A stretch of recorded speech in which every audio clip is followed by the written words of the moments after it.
The rat lay dead in the corner, blood still fresh under its fur. Adamu had smashed it with his slipper in the dark, tired of the nightly scurrying and missing money.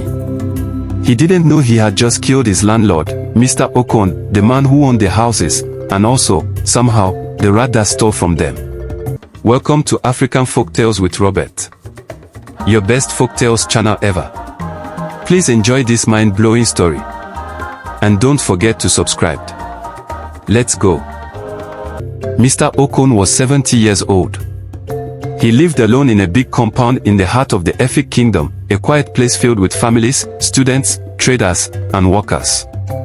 Mr. Okon owned 5 small buildings, each divided into rooms that he rented to people. Most of his tenants were hardworking and polite.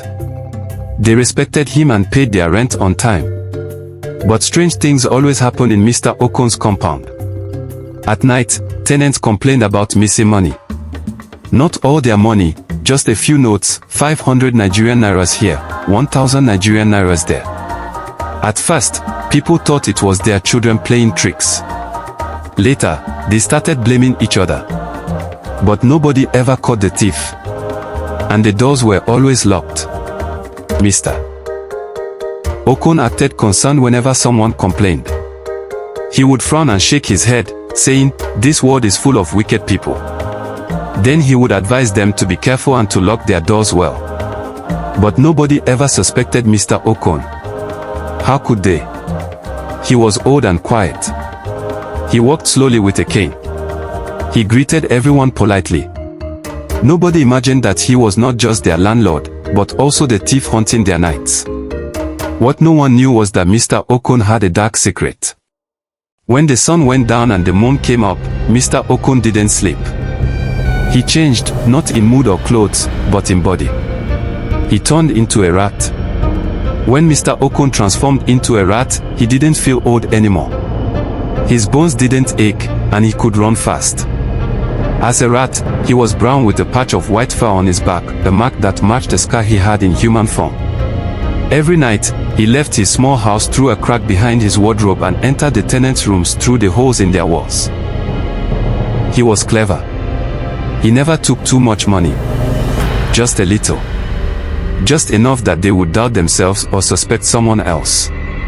He would sniff around for cash, pick up folded notes with his mouth, and scurry back into his crack before anyone could hear him. Mr. Okon kept the stolen money hidden under a loose floor tile in his bedroom. He had stolen for years, and nobody ever caught him. The money was more than he could ever spend, but he didn't stop. He enjoyed the stealing. It made him feel young and alive again. It was his secret power, and he guarded it with pride. Only one person ever came close to discovering him, an old woman tenant who had seen a rat staring at her while she slept. She said it had human eyes. But people laughed at her and said she was dreaming. So Mr. Okon continued stealing, night after night, without fear. Adamu arrived from the north of Nigeria with only one bag and a quiet smile. He got a job as a welder in Calabar and needed a place to stay. One of his friends told him about Mr. Okon's compound, and by evening, he was moving into room 4. Adamu was tall, strong, and polite. He paid his rent quickly and greeted everyone.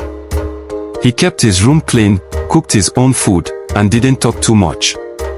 Most tenants liked him. Mr. Okon watched him carefully.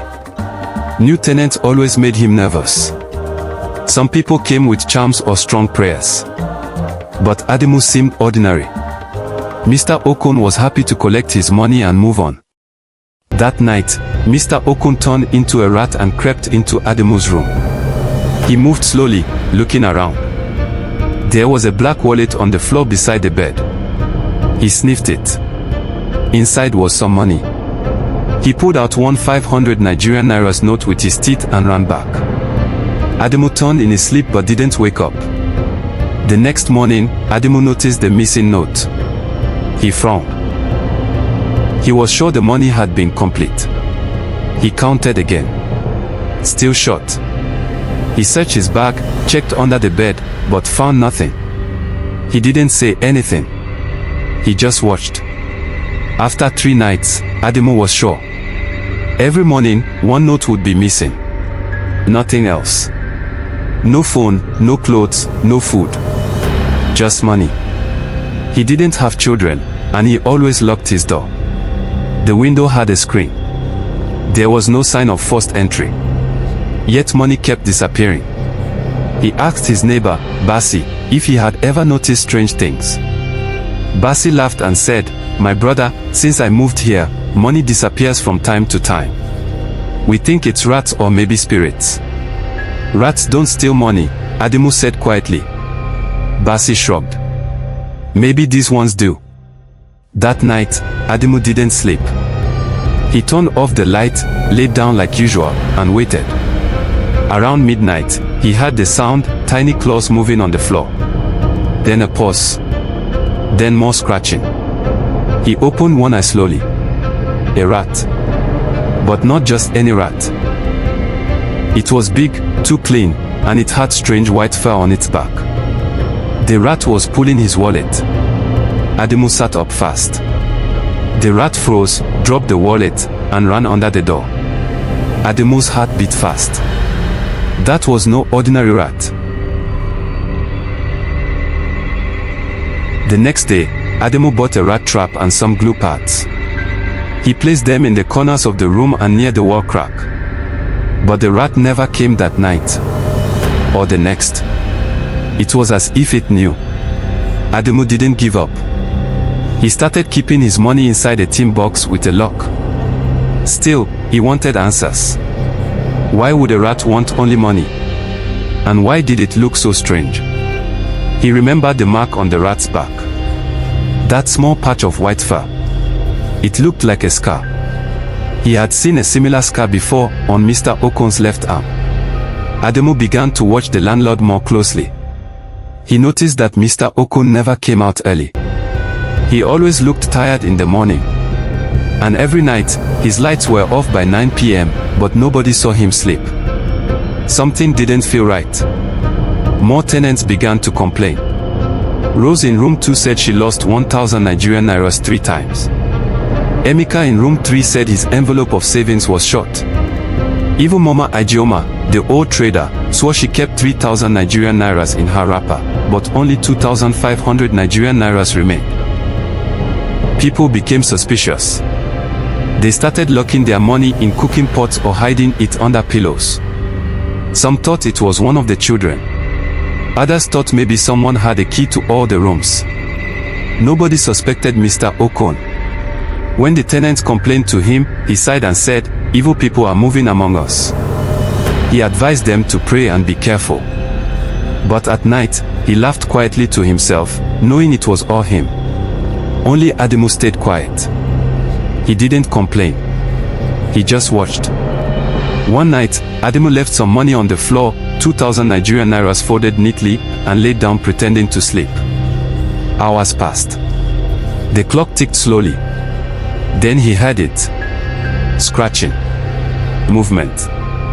He stayed still. A rat appeared from the crack near the wardrobe. The same rat with the white patch. It walked slowly to the money, sniffed, then picked it with its teeth. Adamu jumped. The rat turned and ran toward the door, but Adamu grabbed his slipper and threw it. Smack. The rat hit the wall.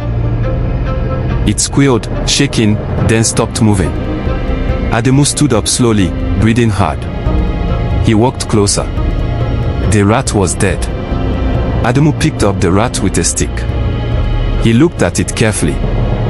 The patch of white fur. The size. The eyes. It was too strange. He wrapped it in old newspaper and put it in a sack outside. He planned to throw it away in the morning. But when morning came, the sack was empty. Adamu looked everywhere. No rat. No blood. Just dry newspaper. Then something else happened. Mr. Okon didn't come out that morning. Or the next. His door was locked. His curtains didn't move. The compound became quiet. People began to whisper. Where is landlord? Is he sick? Did he travel? Nobody had answers.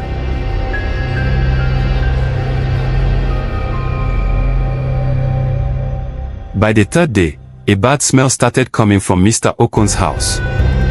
Flies gathered near the window. The tenants called the local chairman. He came with 2 men and broke the door. Inside, they found Mr. Okon's body lying on the floor. His skin was pale. His body was stiff. There was a scar on his back, the same size and shape as the white patch on the rat. The doctor said he had been dead for at least 3 days.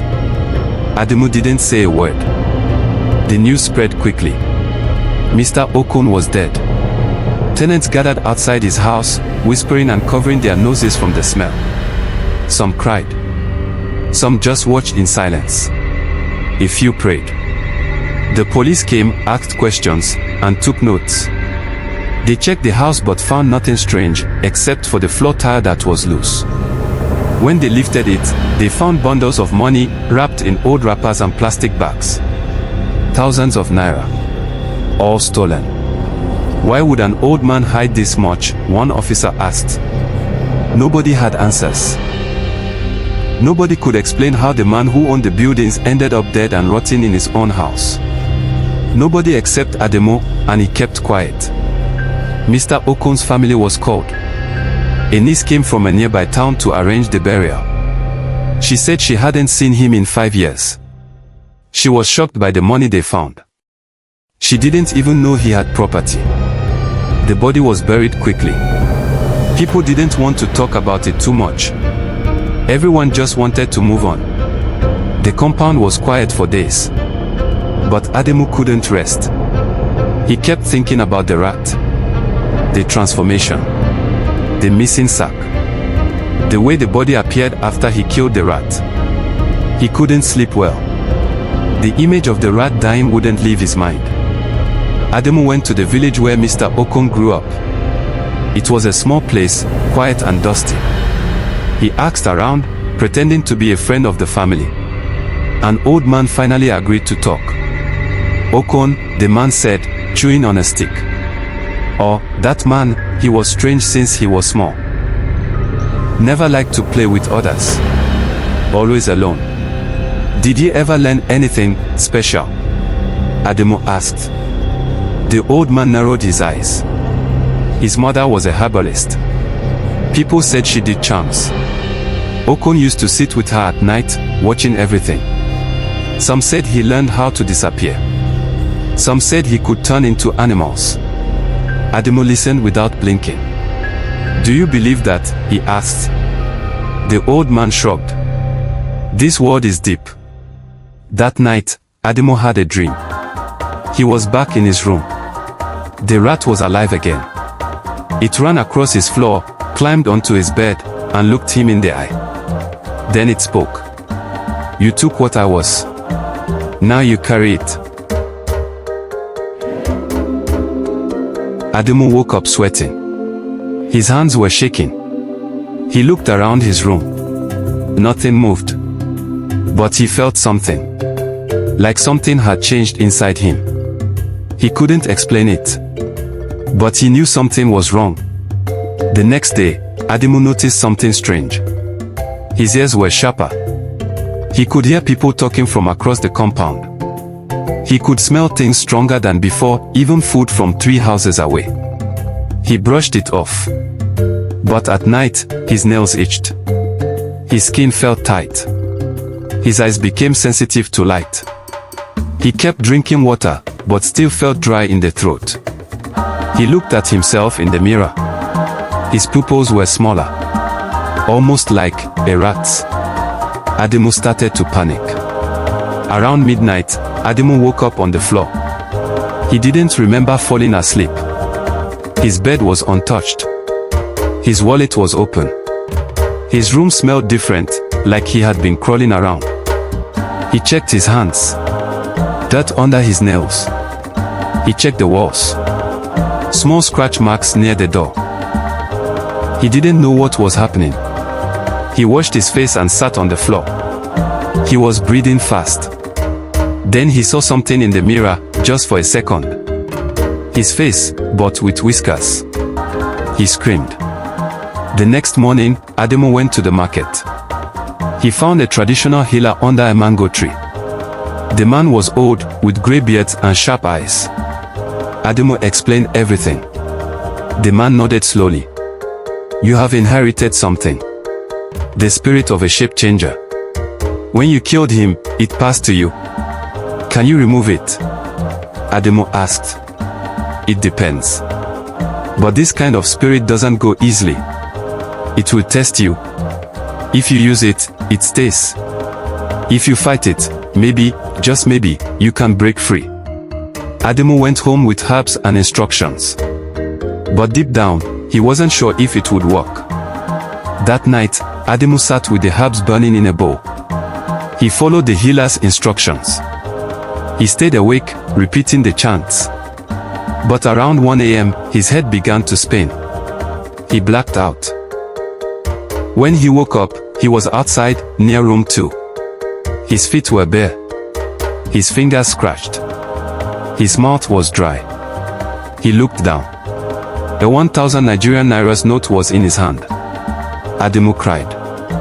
It was happening. He had become the rat. For days, Adamu locked himself inside. He didn't speak to anyone. He used the herbs every night. Some nights he succeeded in staying human. Some nights he failed. He began to understand why Mr. Okon had continued. The feeling of freedom. The thrill. The power. But Adamu didn't want it. He remembered his father's voice. His mother's prayers. He was not born to steal or hide in holes. He made a decision. He would leave the compound. Adamu packed his things at night. He left a note on the door. He didn't say much. Just that he had to go and that he wished everyone well. He left the keys under a stone and walked away before the sun rose. He traveled far. To a new town. A new name. A new life. But the memory stayed. Sometimes, at night, he still hears the scratching. Sometimes he wakes up with dirt under his nails. But he fights it. Every night, he fights it. 1 year later, a new tenant moved into room 4. A young woman from Benue. She paid her rent, cleaned the room, and slept well. Until one night, she heard something. A rat.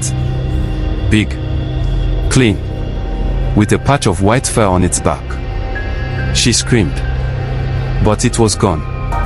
The neighbors laughed. They said the rat had died long ago. That it was just a dream. But deep in the shadows, behind the cracks in the wall, something watched. Waiting. Thank you for watching. Please like, subscribe and turn on the bell notification to get notified when we post our new content. Comment below if you want to see the continuation.